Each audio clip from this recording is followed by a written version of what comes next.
नमस्कार, मैं हूं साक्षी मुंगाई। उत्तराखंड के पूर्व मुख्यमंत्री भगत सिंह कोश्यारी ने तुलनाओं को ताज्जुब में डाल दिया है। पूर्व राज्यपाल के बयान को सुनने के बाद उपमाओं को भी आश्चर्य होगा कि भैया समर्थन सिद्ध करने के लिए नेता बखान को कौन सी चोटी तक पहुंचा सकते हैं। वे विचारों के वजन को नापे बिना कैसे प्रशंसा के पुल्ले बना सकते हैं।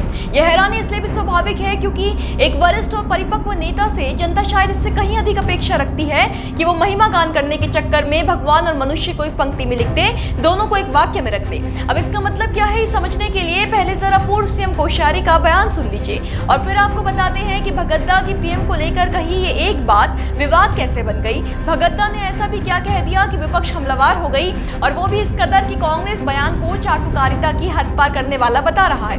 बयान सुनिए। हमारा प्रधानमंत्री देखो, आप भगवान की जगह उन्हीं को भगवान मानो तो कोई बुरी बात नहीं है। मैं इसलिए कह रहा हूँ, ऐसा नहीं कि उनकी पूजा को नहीं कह रहा हूँ मैं, लेकिन उनकी बातों को मानो।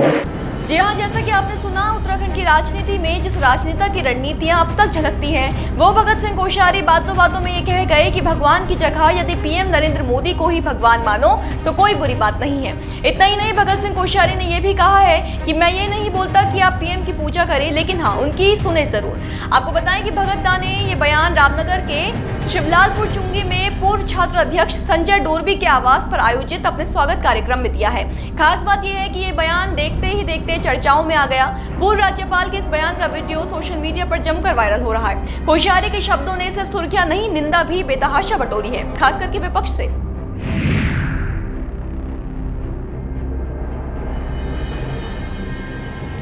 उत्तराखंड स्थित रामनगर में कार्यक्रम को संबोधित करते हुए जैसे ही पूर्व सीएम की जुबान से ये निकला कि पीएम को भगवान समझने में कोई बुराई नहीं है, वैसे ही कांग्रेस को भगतदा की बात और भी ज्यादा बुरी लग गई।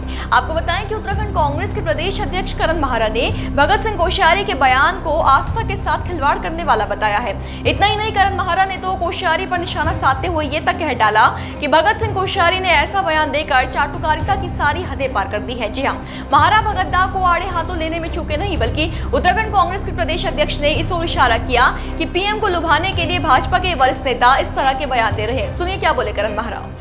आस्था के संग खिलवाड़ और एक गैर जिम्मेदाराना बयान मैं इसको मानता हूँ।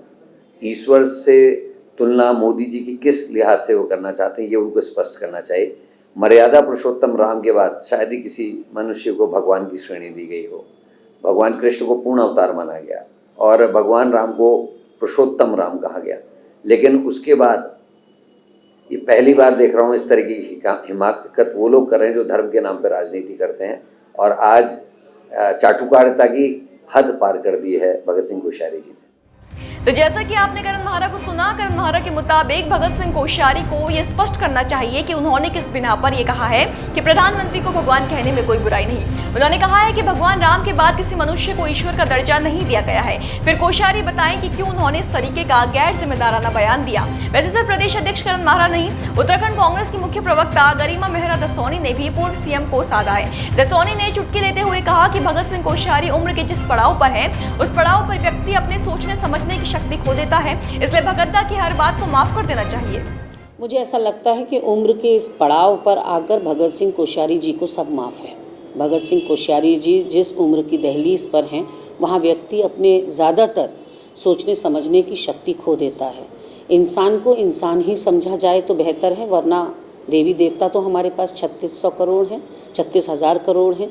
ऐसे में हमें कोई ज़रूरत नहीं है कि हमें एक और देवी देवता की ज़रूरत हो, और मोदी जी इंसान हैं, उन्हें इंसान ही समझा जाए। और मक्खनबाजी में अव्वल नंबर अगर किसी को मिलने हैं तो वो कोश्यारी जी को ही मिल सकते हैं। और एक तरीके से भगत सिंह कोश्यारी के बयान ने उत्तराखंड की सियासत को गर्मा कर रख दिया है, जहां करण महारा ने पूर्व सीएम के साथ साथ भाजपा को ये कहते हुए कटघरे में खड़ा कर दिया है कि कोश्यारी उस पार्टी के नेता है जो धर्म की राजनीति करती है, तो वहीं गरिमा दसोनी की माने तो मक्खनबाजी करने में अगर किसी को अव्वल नंबर मिलने चाहिए तो वो भगत सिंह कोश्यारी है। जैसा कि आपने सुना, कांग्रेस ने भाजपा को हिदायत दी है कि इंसान को इंसान ही समझा जाए, भगवान पहले से कई सारे हैं, एक और देवता की हमें जरूरत नहीं है। इतना ही नहीं, कांग्रेस ने तो बातों बातों में पूर्व राज्यपाल को ये तक याद दिला दिया कि कैसे उन्हें अपने राज्यपाल पद के कार्यकाल को आधा छोड़ उत्तराखंड लौटना पड़ा था।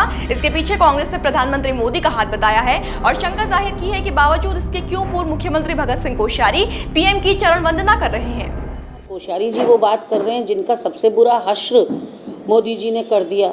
राज्यपाल के आधे टर्म में से उनको जबरन इस्तीफ़ा देकर वापस लौटना पड़ा।